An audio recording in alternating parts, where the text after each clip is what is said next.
Қайырлы кеш, мен Киото қаласындамын.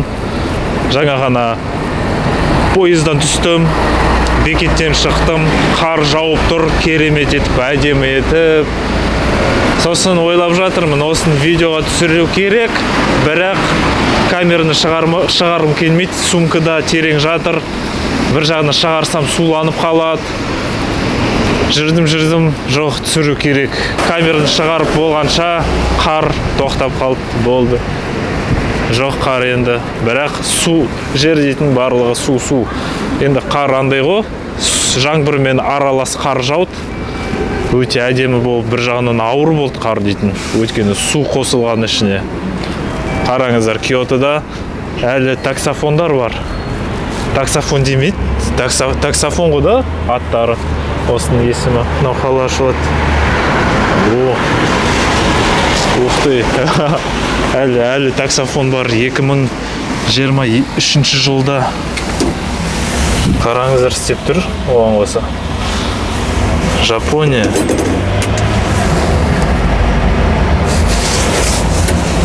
Басып көрейік.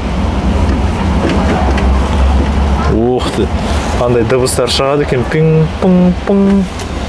Оған қоса мұнда карта қою керек деп көрсетіп жатыр.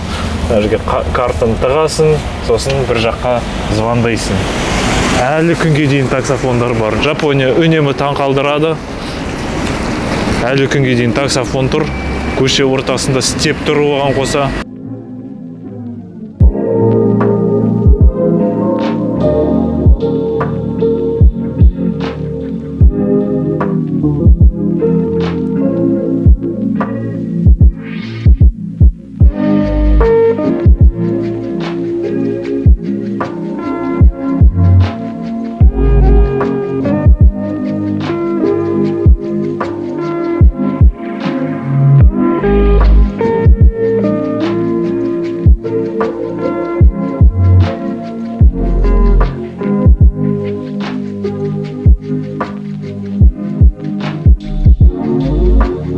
Киото ерекше қала екені сезіледі. Осака, Кобе, Хирошима деген қалалардан өзінің нағыз жапондық стилі бар екен.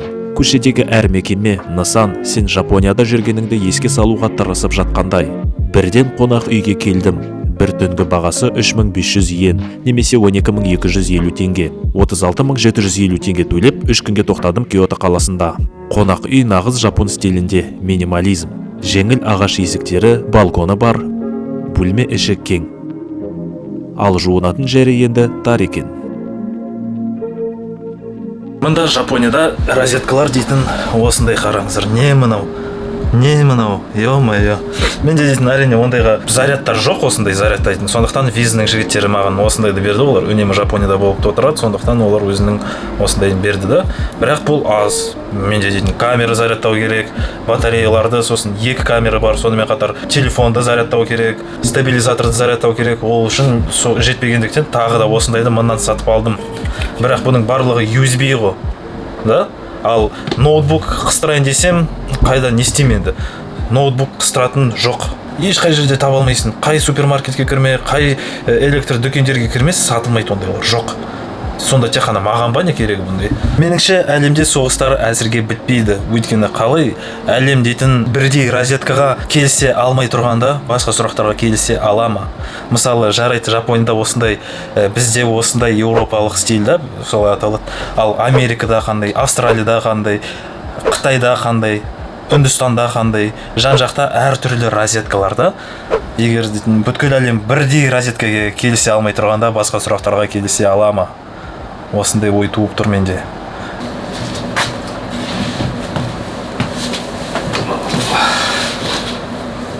Достар, сосын қараңыздар, менде дейтін телефоным Xiaomi Mi 9T да. Мен үнемі телефонда фото жасағанда дыбыс шықпайтын. Осы басасың ғой, фото жасайсың, бірақ дыбыс шықпайды. Бірақ Жапонияға келіп қалсам, фотоларды жасап жүрсем, осындай дыбыс шығатын болған. Ал білесіздер ме, Жапония мен Кореяда заңнама сондай, телефондарда дыбыс міндетті түрде шығу керек фото жасағанда. Видео түсіргенде, фото жасағанда телефондарда міндетті түрде дыбыс шығу керек. Бұл дейтін заң Корея мен Жапония елдерінде. Неге? Өйткені кейбір азаматтар жасырын фотоларды көп жасайды. Мысалы, етеге қысқа келген әйел адамдардың астынан былай тұрып фото жасап жүретін. менің телефоным мен Жапонияда екенімді анықтап тұр. Мында қосылған интернетке, сонымен қатар сим карта арқылы анықтап тұр мен Жапонияда екенім. Сонымен қатар мен геолокацияда қосқанда GPS арқылы да анықтап тұр мен Жапонияда екенім. Сондықтан телефонымда дыбыс шығаратын функция пайда болды фото жасағанда. Оны өшіру мүмкін емес. Қараңыздар, камераға кірсек, мына жерде жоғарыда осылай басып баптаулар деген бар да. Соған кіреміз және ең астында мында дыбысты өшіру дегендей функция болу керек. Ондай жоқ менде. Яғни телефонда дыбысты өшіріп тастау мүмкін емес. Осы мен өз әйеліме айттым, маған осы жердің скриншотын жіберіңізші дегендей. Ода да телефоны Xiaomi, сосын қараңыздар, ол жібердім. Бұл әйелінің телефонындағы скриншот, қараңыздар. Түсірім дыбысы өшіріп тастауға болады. Дыбысын өшіруге болады, ал менде түсірім дыбысы деген функция телефонымда жоқ. Міне, өз камерама көшкенде баптауларға кіреміз, астына түсіреміз, мына жерде түсірім дыбысы жоқ. Яғни мен дейтін егер Қазақстанға оралғаннан кейін мына жерде түсірім дыбысы деген функция пайда болады. Видеоға түсіргенде, фотоға түсіргенде. РК Топ Визас барлық елге виза жасау.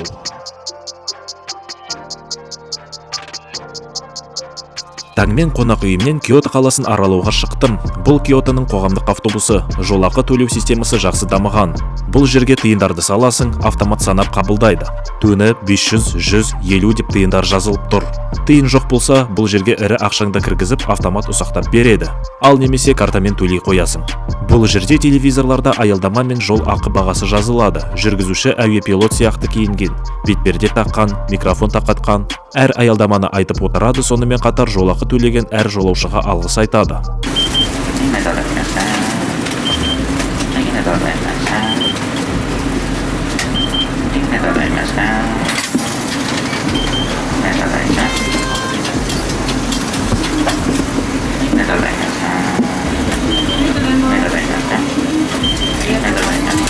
Және айтқанда қалай, өте жұмсақ әрі сыпайы дауыспен. Мен ойлап қоямын, бұл оның жұмысы ғой, яғни күн сайын күн ұзаққа осылай сыпайы болып отыруға қалай шаршамайды деймін да.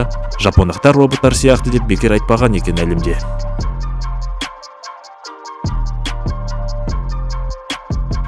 Киотодағы аялдамалар осындай, керісінше тротуар жаққа қарап тұрады. Міне қараңыздар қандай. Сонымен қатар жол сол жақты бағытта болғандықтан автобустарда енді жүргізуші оң жағында отырады, ал кіріп шығатын жағы сол жағында. Міне Жапонияда осылай бәрі бізден керісінше басқаша болып тұрады. Киото қаласы. Бұл енді Жапонияның астанасы болмағанымен бұрын астанасы болған. 1869 жылға дейін Жапонияның астанасы болған. Сосын Жапонияның астанасы Эдо деген қалаға ауысып кетіп, ал Эдо қаласы өз атауын Токио дегенге өзгерткен. Ал қазір Киото қаласы Жапонияның рухани, мәдени, діни астанасы болып табылады. Экс-капитал, былайша айтқанда бізбен параллель келтіретін болсақ, Жапонияның Алматысы деуге болады. Егер сіздер Жапонияға келем десеңіздер, онда міндетті түрде Киото қаласына кіріп шығыңыздар. Өйткені нағыз Жапонияны көрем десеңіздер, Киотода бұның барлығын сезінуге, көруге болады. Жапония таң қалдырады, өте қызық мемлекет. Міндетті түрде осы жаққа келіп саяхаттаңыздар. Мысалы, мына жақта ерекшеліктері көп. Бізге қарағанда, бізге үйреншік заттардың барлығы керісінше, мысалы, жол ережесі, машиналар сол жақпен жүреді. Адамдар да тіпті сол жақпен жүреді. Сонымен қатар адамдар арасындағы қарым-қатынасы да бізден қарағанда ерекше байқаған боларсыздар соның барлығы. Сондықтан саяхаттаңыздар, қайда болсын да саяхаттаңыздар. Жапония әсіресе келу керек мемлекет. Ойлап қалмаңыздар, саяхаттау бұл қымбат, қолжетімсіз зат деп. Бұның барлығы өте қолжетімді, әсіресе егер сіз әуе билеттерін авиасейлс арқылы іздейтін болсаңыздар. Неге? Өйткені авиасейлс бұл арзан билеттерді іздейтін арнайы платформа. Сіз қайда болмасын, қандай бағытта билет іздегенде ең арзандатып бағыттарды тауып береді сіздерге. Сондай маршрут құрады, арзандатып. Сондықтан билеттерді авиасейлс арқылы іздесеңіз арзандырақ шығады.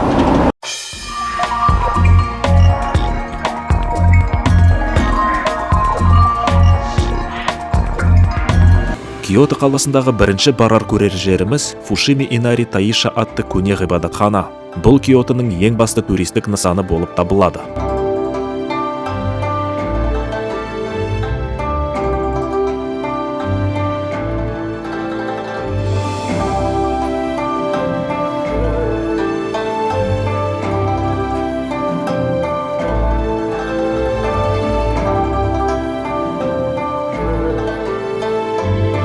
Бұл жерде адамдар көп келуде. Қараңыздар, кезек басталады мына жерден.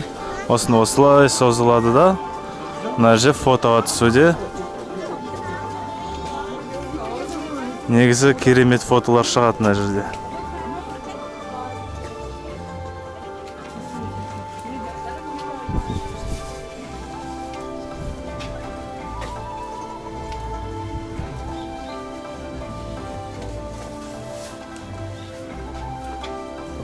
Мынаның барлығы ағаш. Әр ағашта бірдеңе жазылған. Өте инстаграмды жер.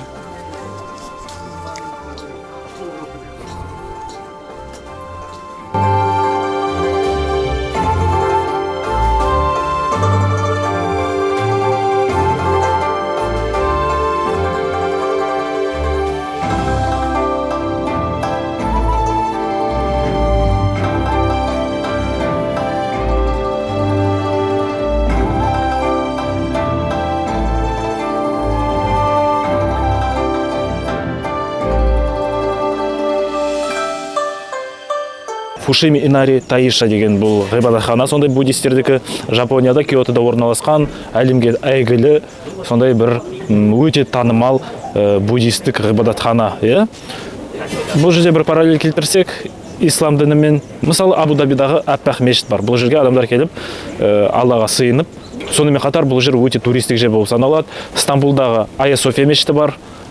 Бұл жерге келіп адамдар намаз оқиды, сонымен қатар бұл туристік нысана болып саналады.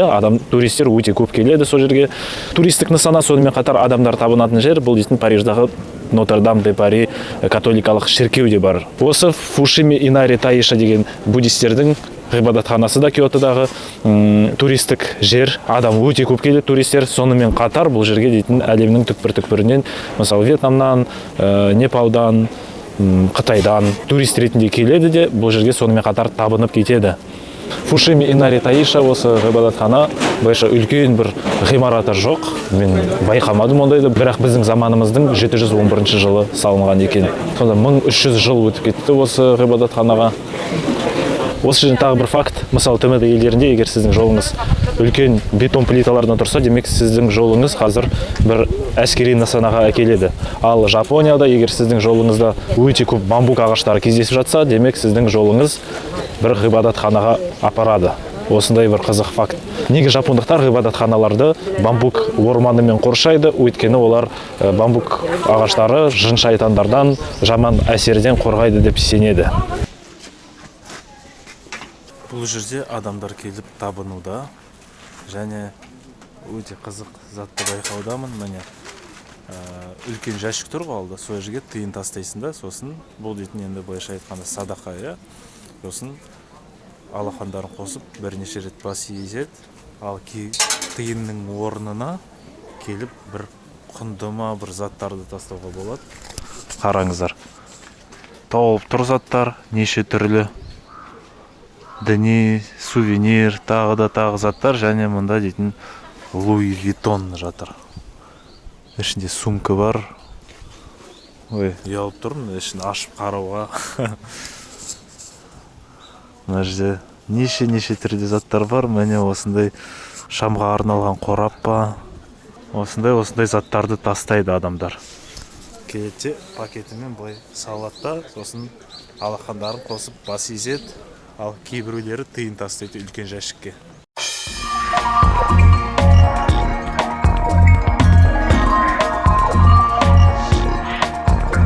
Бұрын Жапония астанасы Киото қаласы болды, сосын Астана Оде деген қалаға көшірілді, ал Оде қаласының атауы Токио деп өзгертілді. Жалпы түсініп тұрсыздар ме, неге Токио деп аталып кетті? Жарайды, түсінбегендеріңіз болса, сіздерге жапонша түсіндіріп берейін. PPAP I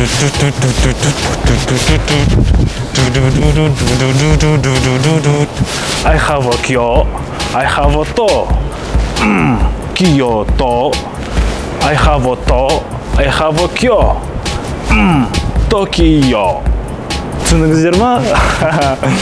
Ол енді сөз ойнауы Киото, сосын Токио дегендей. бір жағынан бұл дейтін кездейсоқ сәйкестік, сосын бір жағынан Токио деген сөз бұл жапон тілінен аударылғанда шығыс Астана деген мағынаны береді. Достар, сіздер менен үнемі сұрап жатырсыздар. Темірлан, сен сияқты Жапонияға барғымыз келеді. Қалай баруға болады? Виза керек па деп.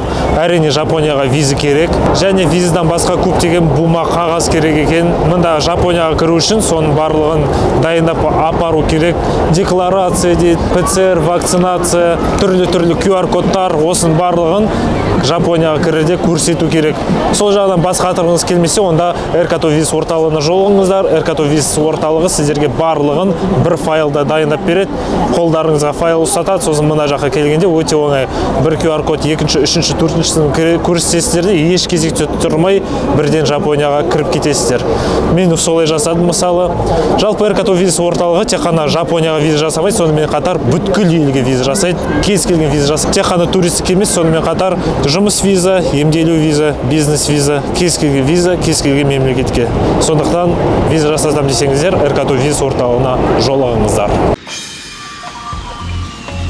РК Топ Визас барлық елге виза жасау.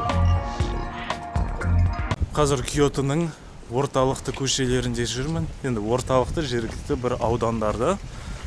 Және қатты Стамбул есіме түсіп тұр. Өйткені тап осындай тар көшелер Стамбулда. Және жоғарға көтеріліп бара жатырмын. Тіпті бір жағынан шаршадым да жүріп. Мен қазір бір нағыз жапон стиліндегі көшеге бара жатырмын.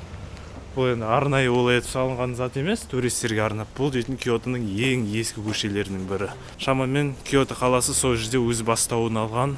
Ақыры жеттім, әрең көтерілдім. Бұл жақта адам өте көп екен. Әдеттегідей турист өте көп. Бір дүкенге кірдім, ар жағынан осылай өтіп, нәрге балконға шығып кеттім. Нәрже осындай көрініс ашылады.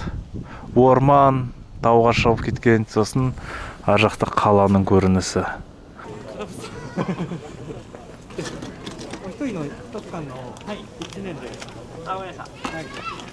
Pay after ね。Pay after 4,000 Okay, 4,000. はい。His driver Okay. How is name in Japan, driver? ネームだそうで。 No, I mean rickshaws? シャフ。 Shafu. はい。 Is you are Shafu? I'm シャフ。 Okay, Shafu. It's a driver. Okay. It's me. Shafu.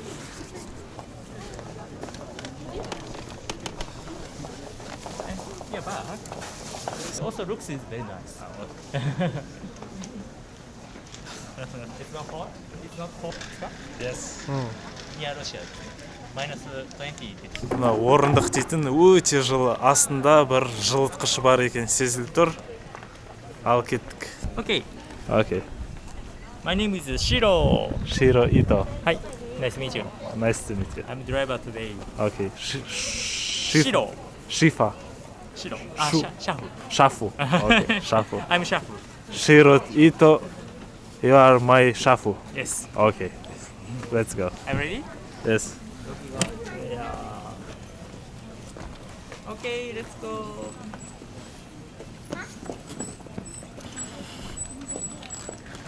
Okay, let's go. 行きます。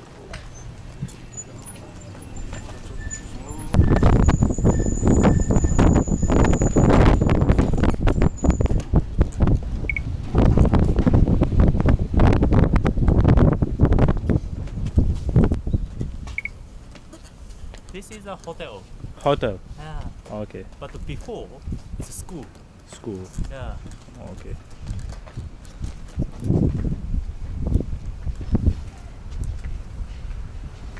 All of Shaf is friends. All of Shaf is a friends. We're Okay. same company. Yes. In Kyoto is only just one company. Okay. Rickshaw company. In bamboo forest also. Also, Yeah. in the two shops, two branch in Kyoto city. Үндістанда осындай рикшамен жүріп көрдім мен. Бұл жақта енді бұл кәдімгі қарапайым мамандық. Бұл жақта бұндай такси түрі әлі күнге дейін бар, бірақ Жапонияда бұрын болған, ал қазір бұл тек қана туристерге арналған. Осылай туристерді экскурсиялап андамды апару үшін жасалған. It's a taxi. Yes, it was taxi past time, Yeah. but not now. Not now. Now it's only for Only tourists. for tourists. Yes, okay. For sightseeing. Yeah. So in the city, there are many like, small, tiny streets. Yes, Tiny paths. yes. And from here, it's so nice view there. Okay. See, Yes, wow, it's good. this is Yasaka Pagoda. Yasaka Pagoda. Yeah. Okay. Yasaka Pagoda was built in 1440. 14. It's been 583 years old. Yes. Okay. Байқап тұрғаныңыздай, ол басқанда басып тұр жоғарынан. Жіберіп қалса, мен артқа қарай құлайын деп тұрмын ғой шамамен. Сондықтан сол үстінен басып тұру керек. Сосын көріп тұрсыздар ма, қолдарында тежегіш бар. Осылай басады тежегішпен. Жүріп баратқанда баяулатады, оған енді тоқтауға оңай болады. Жоғарға мінетін болғанда осылай артпен мінет, өткені ауыр. Және аяқтаған қара, it's good shoes. Ninja shoes. Ninja shoes. We call tabi. Tabi. Tabi shoes. Okay. Yes, you look like ninja.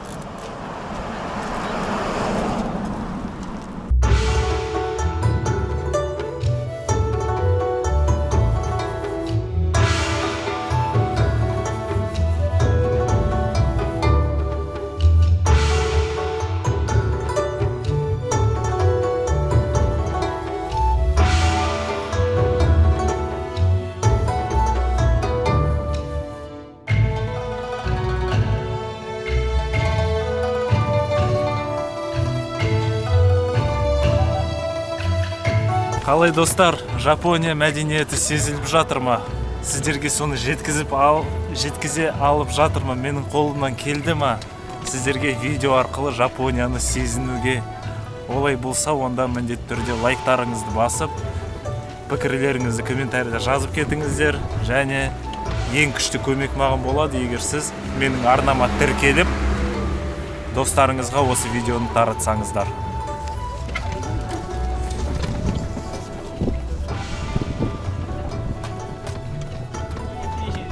Okay.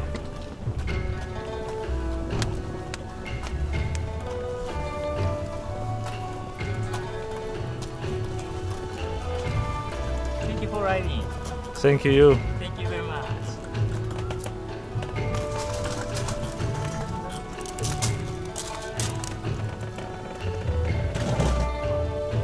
Just a moment.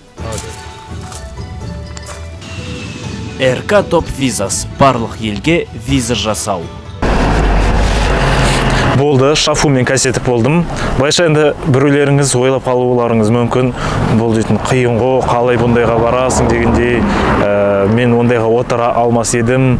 Бұл адамды қиынау дегендей, бірақ бұның барлығы тегін емес қой, сіз соны түсініңіздер. Бұның бағасы 4000 йен, яғни шамамен 14.000 теңгеге жуық ақша төледім 12 минут үшін.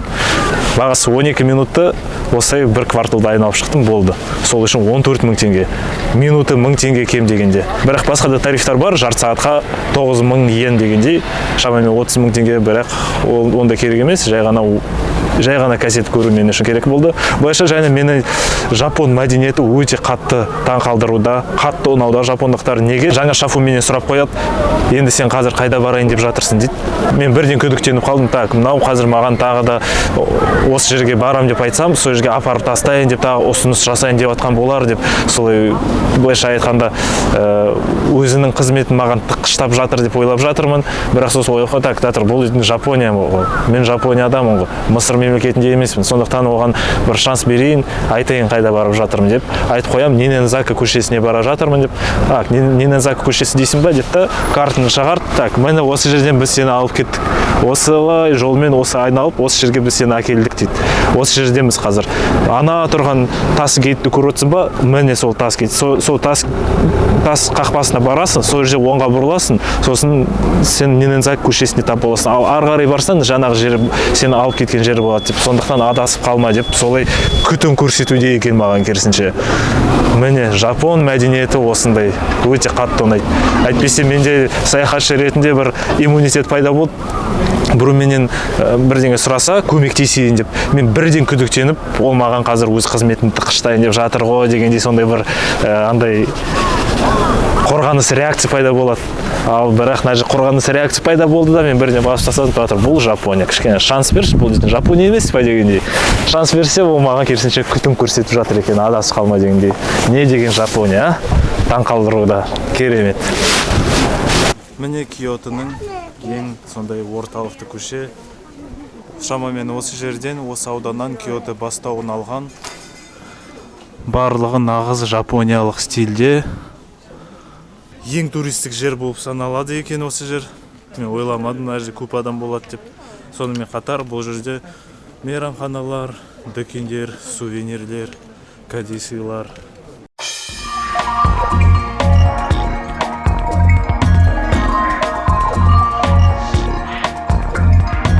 Қазір Киотодағы ауа райы осындай.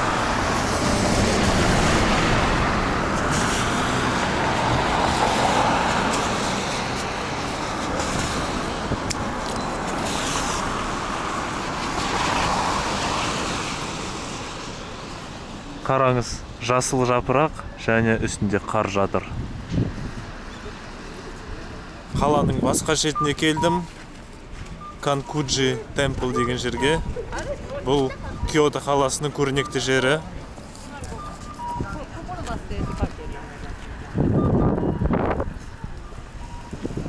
Көшелері осындай Киотода. Міне қар. Қысқы Жапония. Бұл жақта адам көп. Өйткені көрнекті жер бар. Туристер көп яғни. Бірақ ажырату қиын. Қайсы кәріс, қайсы жергілікті Жапон, қайсы Қытай.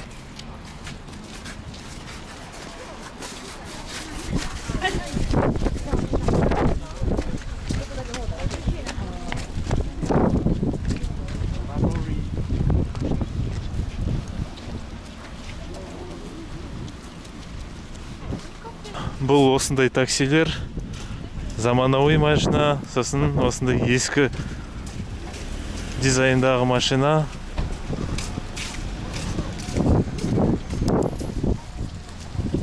Кіреберісте осындай қалың ағаштар. Қараңыздар, қандай нағыз жапониялық стильдегі көрсеткіштер, тақтайшалар, осындай тастар. Тағы осындай тастар да бар.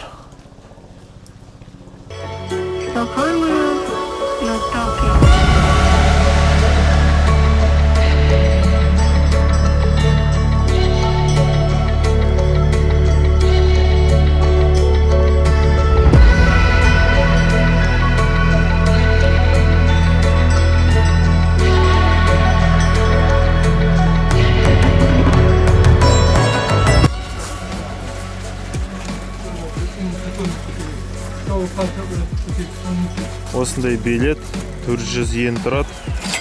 Шамамен 1400 теңге.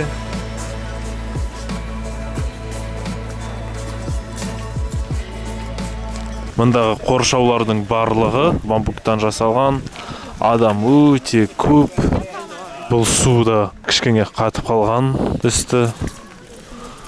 Жапонияның табиғаты міне осындай, қараңыздар. Қандай ағаштар өседі.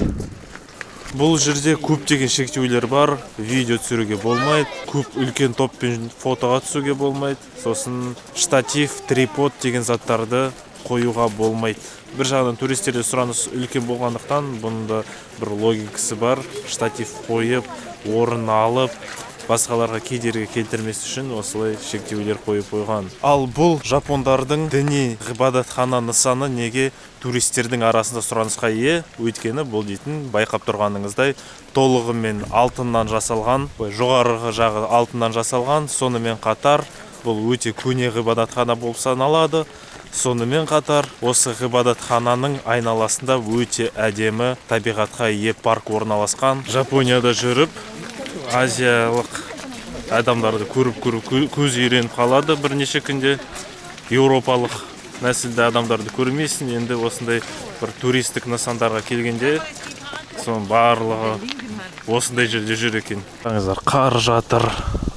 Сонымен қатар барлығы жап-жасыл, табиғаты сондай жұмсақ, жеңіл. Қараңыздар, айнала дейтін қыста жап-жасыл болып тұр. Не деген табиғат.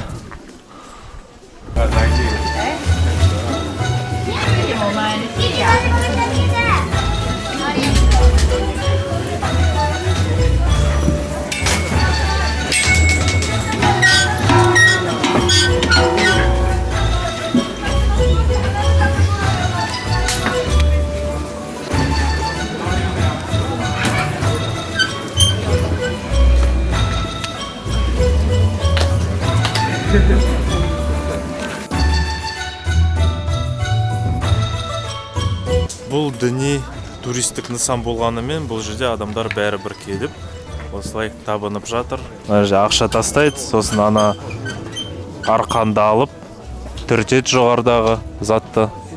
Осылай жандырып алады. Осын апарып, андай жерге қадайды. Түскенде де сол жағымен түсеміз, оң жағымен емес.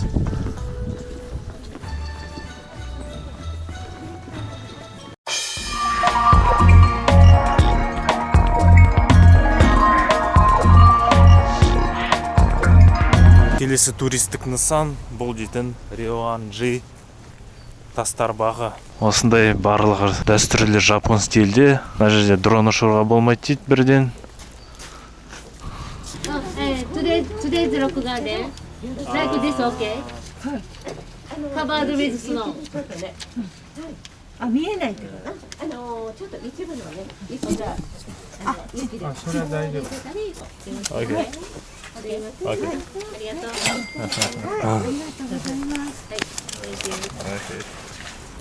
がとう。Аригато. Жаңа мен көрсеткен суретте ана жерде негізі тастар бағы болғасын, бұл жерде толған ұсақ тастар жату керек, Бірден ескертіп жатыр, қараңыздар, бүгін бұл жерде қар жатыр. Сондықтан кешірім сұраймыз. Сізді ескертудеміз. Бұл жерде ондай көре алмайсыз ештеңе. Ең басты жерін бұл жерде қар жатыр дейді. Өте жұмсақ етіп жеткізіп айтады жапондар. Кешірім сұрап, ойбай, кешіріңіздер, мына жерде қараңыздар, былай табиғат дейтін бүгін қар жауды. Сондықтан қар жатыр сол жерде. Сондықтан біз сізді ескертудеміз. Кешірім сұраймыз, егер кіргіңіз келсе кіре қойыңыз, кіргіңіз келмесеңіз, кірмесеңіз де болады дегенде солай өте жұмсақ етіп, жалынып, солай кешірім сұрайды да ана жерде. Жапондықтар, осындай халық жапондықтар. Вау, өте әдемі.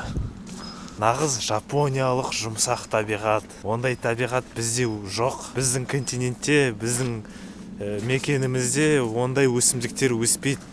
Ондай тастар жоқ. Сондықтан табиғат ерекшелігін байқауға болады осылай. Оған қоса жапон стилі да барлығы. Нағыз жапониялық дәстүрлі стилде, дизайнда барлығы жасалған. Сондықтан бұның барлығы енді жаңа затты тұтынып жатсын. Сондай бір сезім бар. Өмірде бірінші рет осындай затты көріп жатырсың.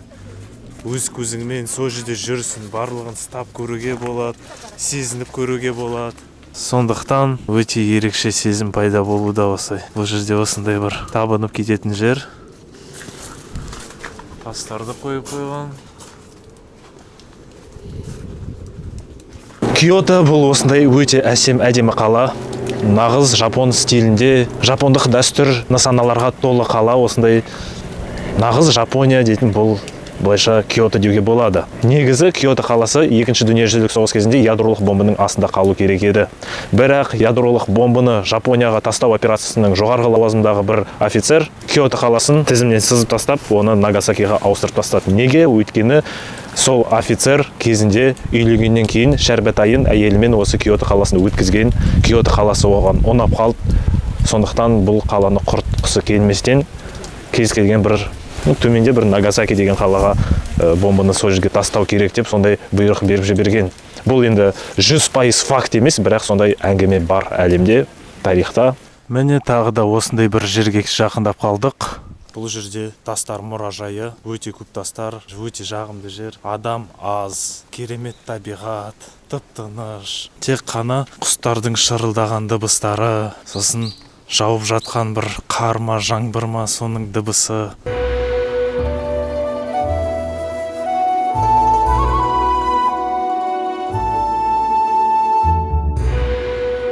Бұл жерге келгенде аяқ киімді шешу керек, бетперде тағу керек. Барлығы осындай қалың ағаштардан тұрады. Еден салқын екен. Өте салқын. Мәселен бәрі тапочка киіп жүр ғой. Тапочка бар ма? Бәсе. Міне таза тапочкалар. Міне осы киіп аламыз. Міне қараңыздар, нағыз жапондық стильдегі инсталляциялар. Үлкен, қалың қоңыраулар. Міне осылай болу керек шамамен сыртта, бірақ бұның барлығы қармен жауып тастаған. Міне шамамен осылай.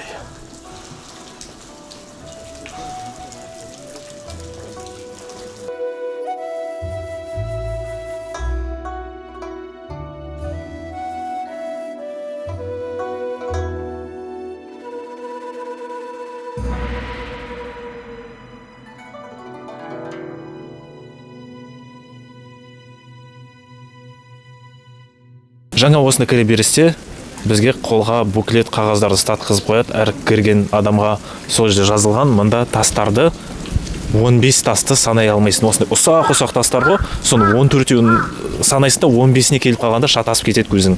Сол айтып жазылған, бірақ мына жерде мен дейтін ең болмаса 3-4-еуін де санай алмай жатырмын. Неге? Өйткені біріншіден алыс, екіншіден ана жерде бұл бір тас па, екі тас па белгісіз, дұрыстап көрінбейді, көз 3-4-ке келгенде шатасып жатады. Бірақ бұл факт қызық емес, осындай факт қызық. Осындай ұсақ тастар әр үлкен императорлардың немесе Жапон империясындағы жоғары лауазымдағы бір адамдардың, дәулетті адамдардың үйлерінде бақта үнемі осындай ұсақ тастар жайылып тұрады. Бұл тастар не үшін қажет? Негізі осы тастар дейтін Жапон мәдениетінде өте сондай ерекше орынға ие тастар. Ұсақ осындай тастар. Бұл тастар дейтін өте маңызды істі атқарады. Мысалы, бір Жапон империясының жоғары лауазымдағы адамды ниндзя келіп өлтіріп тастағысы келеді. Бір бәсекелес пе, немесе бір тапсырыс бойынша. Ал ниндзялар болар дейтін өте тыныш жүретін адамдар. Осылай жабық киінеді, сосын дейтін қылыштары ма, кинжалдары бар, сосын жүргенде өте тыныш жүреді. Ал осындай тас жатса, ұсақ тастар. Бұл жер қалай қаншалықты тыныш жүрсең де, бұл тастардың үстіне бассаң, бұлар бір-бірімен бұл тастар қытырлай бастайды, осыдан дыбыс шығады. Сондықтан бұл тастар дейтін жоғары лауазымды адамдардың бақшасында міндетті түрде болған. Міне осындай үйде мысалы тұрады, осындай іште ұйықтап жатады, ал ана қоршаудың ар жағына ниндзя мінеді да, жайлап жүреді, секіреді, жайлап түседі, жүріп бара жатқанда бұлай тастар қытырлайды. Әр қадам естіледі, содан дейтін оянып кетеді, немесе біліп қояды ниндзя келгені. Ал ниндзяның аяқтарында дейтін болғандай ғой, жұмсақ бір аяқ киім киіп жүреді ғой, дым естілмейтін деді. Міне осындай қызық факт Жапония мәдениетінен.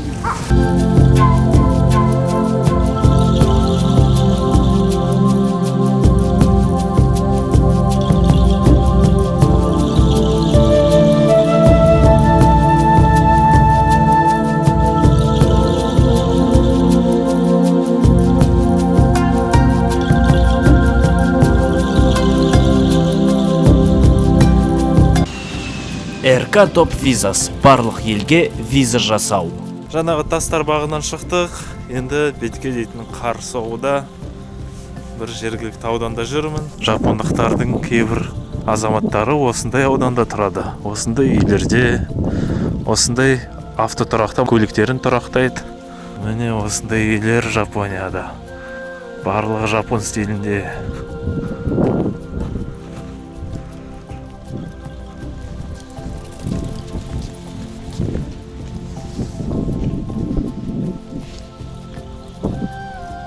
көліктері болса осындай шағын көліктер, кішкентай, өйткені орын аз. Міне мысалы бар орны осы. Осылай етіп тұрақтаудың, сосын осыдан шығудың өзін қанша шаруа. Бұл жерде орын жоқшылықтың көрінісі міне көз алдарыңызда. Кішкентай машинасын осындай кішкентай жерге сыйдыруға тура келеді. Оның өзінде толығымен сыймай тұр.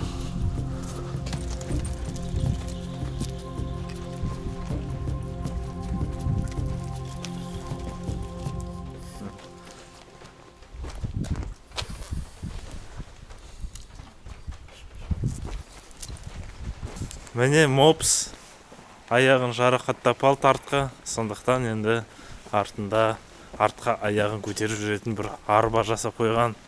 Қараңыздар қандай аудан.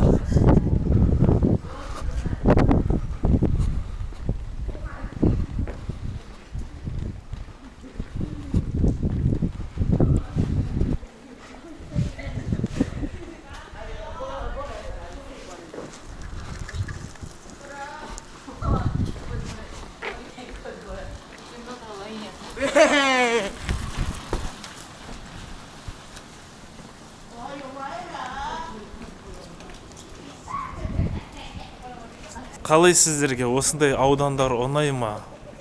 Мысалы, осындай ауданда тұрар ма едіңіз? Бұндай үйлерде, бұндай ауданда өте тыныш, абаттандырылған. Қара жер жоқ қой мұнда, барлығы асфальт.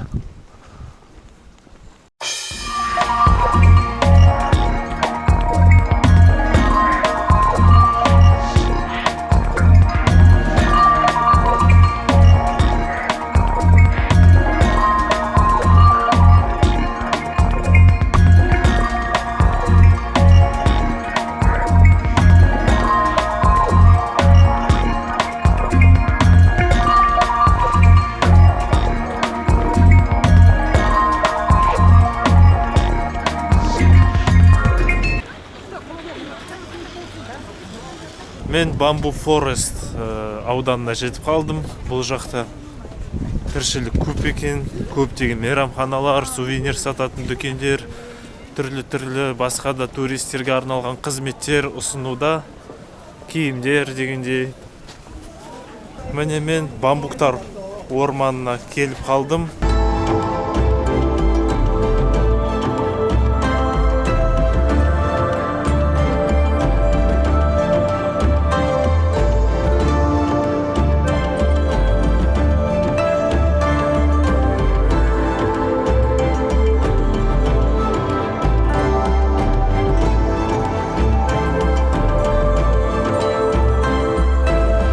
Бұл бамбуктар орманында сонымен қатар жапондықтардың зираты да бар екен. Жапондық зираттар осындай болады. Барлығы асфальт, барлығы осындай қалың бетон, таудың етегінде, орманның арасында. Жапония жерігі Киото қаласына саяхатымыз тәмам.